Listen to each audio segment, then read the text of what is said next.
Je suis pour l'interdiction, mais aussi de donner les moyens aux nouveaux propriétaires, ou en tout cas à l'acte de vente, c'est-à-dire si votre logement est une passoire thermique, il faut soit que vous réalisiez les travaux avant de le vendre, soit que dans l'acte notarié, il y ait un moindre coût pour que les futurs acquéreurs aient dans l'obligation de rénover leur logement. Parce que ces futurs acquéreurs optent pour ces biens-là parce qu'ils sont moins chers également.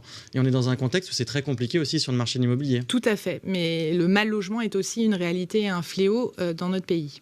Je rappelle que vous avez travaillé pour une commission parlementaire sur la rénovation énergétique des bâtiments. L'objectif, c'est 95% du parc immobilier renouvelé d'ici 2050 en France. Vous y croyez vraiment avec les contraintes dont on parlait juste à l'instant ?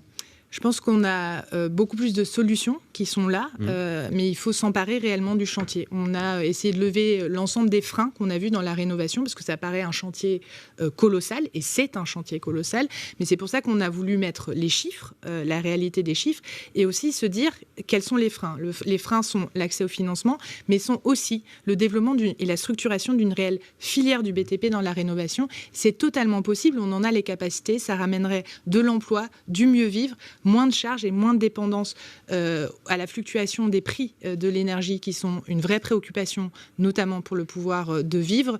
Et donc, tout ça conjugué fait que c'est un secteur dans lequel il faut absolument investir et c'est réduire de manière structurelle nos émissions de gaz à effet de serre également.